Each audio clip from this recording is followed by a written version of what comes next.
हरे कृष्णा। आज का वीडियो में बेलपत्र के बारे में बतलाने वाली हूँ कि क्या घर पे बेलपत्र लगाना चाहिए, यदि लगा रहे हैं तो किस प्रकार हमें इसको लगाना चाहिए और क्या क्या करना चाहिए। वीडियो को लास्ट तक अवश्य देखें। बेलपत्र शिव भगवान को बहुत प्रिय है। शिव पुराण के अनुसार यदि आपके घर में बेलपत्र का पेड़ है तो बहुत ही भगवान शिव जी की कृपा आपको प्राप्त होती है।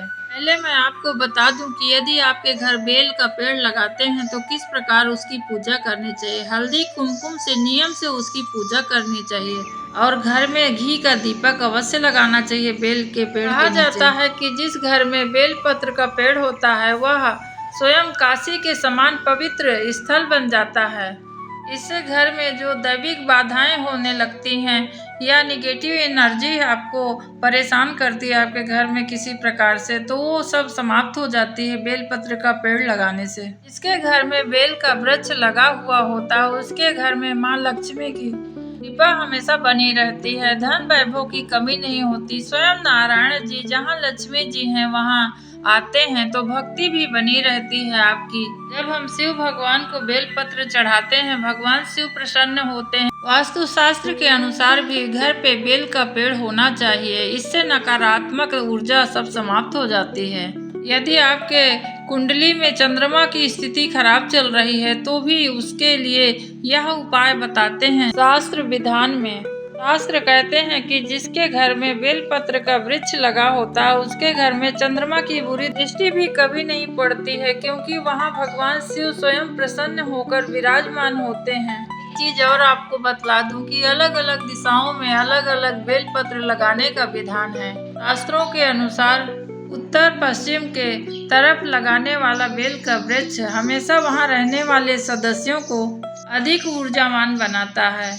वहीं उत्तर दक्षिण दिशा में लगाया हुआ बेल वृक्ष या बेल का पौधा जो भी आप लगाते हैं तो वो परिवार में धन का बहुत मजबूत स्थिति बनाता है। धीरे धीरे परिवार सहित सारे व्यक्ति वहां के धनवान बनते हैं और माता लक्ष्मी की कृपा विशेषकर उनके घरों में बनी रहती है। यदि आप अपने मेन दरवाजे के पास में बेलपत्र लगाते हैं तो कई जन का सवाल होता है कि बाएं साइड लगाएं या दाएं साइड। आपको बतला दूं कि जब घर से बाहर की तरफ निकलते हैं तो आपके दाहिने तरफ बेलपत्र का वृक्ष होना चाहिए। यदि आपके घर में पहले से बाएं साइड में लगा हुआ है बेलपत्र का पौधा तो आप उसे या तो गमले में है तो उसे दाहिने साइड रख लीजिए, नहीं तो क्या होता है कि धन तो बहुत आता है परंतु वह खर्च होते जाता है, रुकता ठहरता नहीं है धन घर पे। एक चीज और आपको बतला दूं कि किस दिन हम बेलपत्र तोड़ सकते हैं और किस दिन हमें बेलपत्र नहीं तोड़ना चाहिए। शास्त्रों के अनुसार सोमवार के दिन शिव जी का होता है, जो कि एक दिन पहले ही बेलपत्र आप तोड़कर अपने घर में रख सकते हैं। बेलपत्र कभी बासी नहीं माने जाते हैं। अष्टमी के दिन नहीं तोड़ते हैं और अमावस्या के दिन भी बेलपत्र कभी नहीं तोड़ना चाहिए। यदि हो सके तो आप पूर्णिमा को भी ना तोड़ें, क्योंकि इस दिन भी लक्ष्मी माँ का दिन होता है। शास्त्रों के अनुसार बेलपत्र कभी बासी नहीं माना जाता है। यदि मंदिर में भी पड़ा हुआ है, शिव भगवान में चढ़ा हुआ है, तो उसे धोकर आप वापस भगवान शिव में फिर चढ़ा सकते हैं। यह थी बेलपत्र की जानकारी। आइए अब केले के बारे में जानते हैं। केला क्या हमें घर पे लगाना चाहिए? यदि घर पे केले लगाते हैं तो किस तरफ हमें लगाना चाहिए, घर के पीछे या आगे? केले में गुरु बृहस्पति देव का वास होता है जो विष्णु प्रतीक भी माने गए हैं। भगवान विष्णु को केला चढ़ता है गुरुवार के दिन। केले के वृक्ष को यदि हम लगा रहे हैं तो हमें घर के पीछे साइड में लगाना चाहिए। घर के सामने कभी केले के पेड़ को नहीं लगाना चाहिए। एक चीज और बतला दूं, जो बड़े बड़े केले होते हैं, फलने वाले केले होते हैं, वो तो घर पे लगाना भी नहीं चाहिए। छोटी एक प्रजाति होती केली का, उसको अवश्य लगाना चाहिए घर पे। और बृहस्पतिवार की इनकी पूजा की जाती है। हल्दी कुमकुम और चने की दाल मुनक्के से केले की जड़ में पूजा करें, एक घी का दीपक जलाएं, इससे बृहस्पति देव प्रसन्न होते हैं, अन्न पुत्र धन देते हैं। यदि किसी का बृहस्पति खराब हो रहा हो तो उन्हें भी केले का पेड़ अवश्य लगाना चाहिए घर के पीछे तरफ, और उन्हें भी घी का दीपक लगाना चाहिए।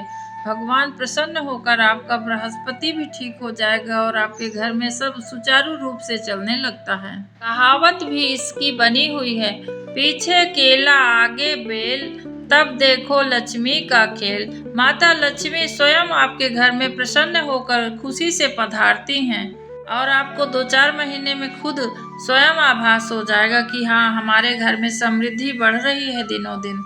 यदि आपके घर में अशोक का पेड़ लगा है तो अति उत्तम है। दरवाजे के ठीक बाहर होना चाहिए अशोक का पेड़। यदि नहीं है पहले से तो आप अपने दरवाजे के पास एक अशोक का पेड़ अवश्य लगाएं। अशोक यानी नाम में ही जिसके शोक और भय से रहित होता है उसका नाम अशोक है। यदि आप प्रातः उठकर अशोक के पेड़ के सामने प्रणाम करके कहते हैं कि हे अशोक सुंदरी, शिव भगवान की आप पुत्री हैं, हमारा शोक भय से हमें मुक्त रखिए। इस प्रकार माता सीता का आप शोक और भय हर लिए। हे मैया, हमारा भी शोक और भय हमको हमेशा सताते रहता है, आप हमें इससे मुक्त करिए। इसमें भी 1 लोटा जल चढ़ाकर हल्दी कुमकुम से इसकी भी पूजा करनी चाहिए हमें। आइए जानते हैं अब शमी पत्र के बारे में। भगवान भोलेनाथ को बहुत प्रिय है। भगवान शिव इसमें वास करते हैं शमी पत्र में। क्या ऐसा करें शमी पत्र में कि हमारी कामना सिद्ध हो जाए, या बेल पत्र में भी यदि आप यह उपाय कर लिए तो 3 दिन के अंदर आपकी कामना सिद्ध हो सकती है। यह शिव महापुराण में लिखा हुआ है और गणेश पुराण में भी लिखा हुआ है। 1 लोटा जल के अंदर अष्टगंध चंदन डालकर उसमें थोड़ा हिला लीजिए। 5 दाना अक्षत के होने चाहिए परंतु टूटे नहीं होना चाहिए। इसके बाद उसमें 2 पीपल के पत्ते ले लीजिए। यदि आपके घर शमी के पेड़ है तो उस पे इसे धीरे धीरे डाल दीजिए। यदि आपके पास शमी पत्र नहीं है और बेल पत्र का पेड़ है तो उसमें आप धीरे धीरे यही उपाय कर सकते हैं। भगवान भोलेनाथ की कृपा होगी तो 3 दिन के भीतर आपकी मनोकामना पूर्ण हो जाएगी। जल डालते समय अपनी कामना अवश्य बोलिए भगवान भोलेनाथ से, और बड़ा कृपालु हैं हमारे भोलेनाथ, वो हमारी सबकी विनती अवश्य सुनेंगे। यदि आपको वीडियो अच्छा लगे तो इसे आगे भी बढ़ाना, सभी का कल्याण हो। हरि अनंत हरि कथा अनंता, कहीं सुनहि बहु विधि सब संता। जिन्हें हरि भजन सुनी नहीं काना, श्रवण रंग दहि भवन समाना। जिन्हें हरि भगत हृदय नहीं आनी, जीवित सब समाने तिहि प्राणी। यह सब उपाय तो करिए परंतु यह भी है कि बिना भगवान की कथा श्रवण किए, भगवान का नाम लिए उद्धार नहीं। जो पौधे मैंने बताए हैं ये सब बहुत महत्वपूर्ण है, घर में आप अवश्य लगाइए। इससे निगेटिव एनर्जी तो नहीं आती है और भगवान की कृपा भी मिलती है, परंतु हर समय हमें भगवान की कथा अवश्य सुनते रहना चाहिए ताकि हम उनके चरित्र को सुनकर अपने आप को भी पवित्र कर सकें। हरि अनंत हैं, उनका कोई अंत नहीं है, कोई पार भी नहीं पा सकता, परंतु जो संत कहते हैं उनको अपने हृदय में धारण करना चाहिए। दूसरी चौपाई का यह अर्थ है, जिन्होंने अपने कानों से भगवान की कथा नहीं सुनी है उनके कानों में छिद्र सांपों के बिल के समान है। जिन्होंने भगवान के भक्ति को अपने हृदय में स्थान नहीं दिया वह प्राणी जीते हुए भी मुर्दे के समान है। रामचरितमानस में यह प्रसंग लिखा हुआ है। इसलिए धर्म परायण होकर हमें भगवान का कीर्तन और मनन अवश्य करना चाहिए। आज के लिए बस इतना ही। हरे कृष्णा। आप सभी का दिन शुभ हो, मंगलमय हो, इस कामना के साथ आज का वीडियो यहीं समाप्त करती हूँ।